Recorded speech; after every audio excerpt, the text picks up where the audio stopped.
Hanoi থেকে নিনবিন সিটির one day ট্রিপে চলে এসেছি। এখন এসেছি আমরা হ্যাং মোয়া কেভ।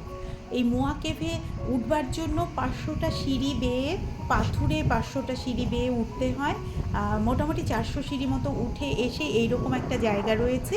তারপর ওই যে আমার পেছনে দেখতে পাচ্ছ যে আরও 100খানা সিঁড়ি উঠে একদম পিকে ওঠা যাবে, টপ পয়েন্টে ওঠা যাবে। তো আমার এক ফোঁটা আর দম নেই, এনার্জি লেস, আমি আর উঠতে পারবো না। আমি এখানেই বসে চারিপাশটা দেখব এবং তোমাদেরকে দেখাবো। আর এখানে আমি আছি, আর আমার হাজব্যান্ড আর আমার ছেলে এখন ওরা উঠে যাচ্ছে ওই টপ পয়েন্টে। ওরা অলরেডি স্টার্ট করে দিয়েছে। আর আমি এখান থেকে নিজেও উপভোগ করব, তোমাদেরকেও চারিদিকটা দেখাবো। সবাইকে welcome and welcome back to my channel.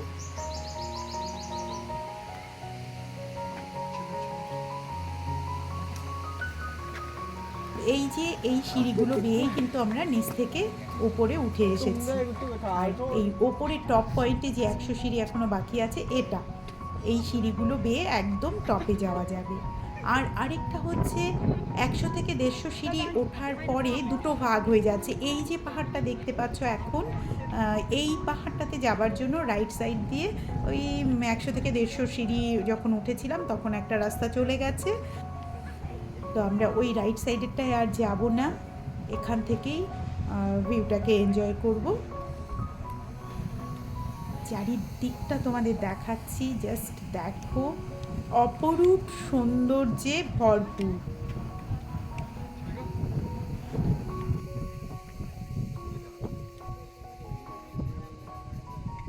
নিচে চারিপাশে প্রচুর পদ্মপুকুর রয়েছে, জল, পদ্মপুকুর,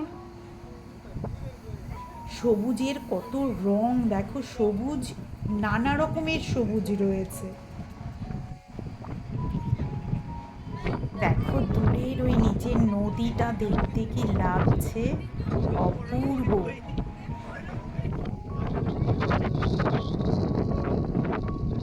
প্রচণ্ড হাওয়া হচ্ছে শব্দ করে, সেই সাথে রৌদ্রের প্রখরতাও রয়েছে তীব্র, যেমন রোদ তেমনি হাওয়া।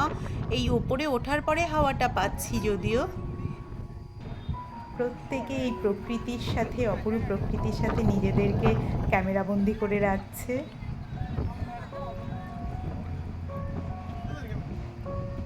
একদম টপ পয়েন্টে কেউ কেউ এখনো উঠে যাচ্ছে, আবার কেউ কেউ ঘুরে নেমে আসছে। ট্র্যাভেল টেলসের এই বাংলা ট্র্যাভেল ব্লগগুলো যদি তোমাদের ভালো লাগে তবে কিন্তু অবশ্যই সাবস্ক্রাইব করে নোটিফিকেশান বেল আইকনটি প্রেস করে সাথে থেকো। আর এইরকম সুন্দর সুন্দর বাংলা ট্র্যাভেল ব্লগ যখনই পোস্ট হবে সবার আগে তোমরা দেখতে পাবে। আমার ছেলে আর হাজবেন্ড ওরা ঘুরে আসছে, ব্ল্যাক টি শার্ট পরা, হোয়াইট ক্যাপ পরা আমার ছেলে, আর সামনেই ওর বাবা। এখানে আমি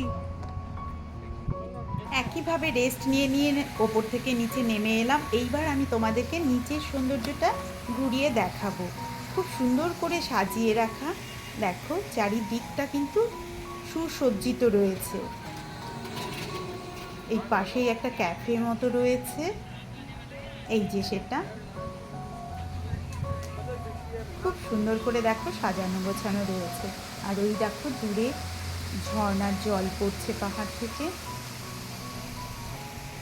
এবারে আমি কাছে থেকে তোমাদের পদ্মপুকুরটা দেখাচ্ছি, উপর থেকে দেখেছিলাম, এইবারে দেখো একদম কাছে থেকে পদ্মপুকুর। সুদূর বিস্তৃতি জুড়ে পদ্মপুকুর রয়েছে, দেখো যত দূর চোখ যাচ্ছে পদ্মপুকুর দেখা যাচ্ছে। এই পদ্মপুকুরগুলোয় ফুল ফোটা অবস্থায় দেখতে পেলে আরও বেশি ভালো লাগতো। যাই হোক, কপালে না থাকলে ঘি ঠকঠকালে হবে কি, কথায় বলে না, সেই। হ্যাং মোয়া কেভের সৌন্দর্য তোমাদের কীরকম লাগলো সেটা অবশ্যই আমায় কমেন্টস করে জানিও। আর এই চলে এলাম একদম মেন গেটটায় মোয়া কেভে ঢুকবার, আর বাইরেই রয়েছে ওটা পার্কিং, ওখানেই বাস দাঁড়িয়ে আছে।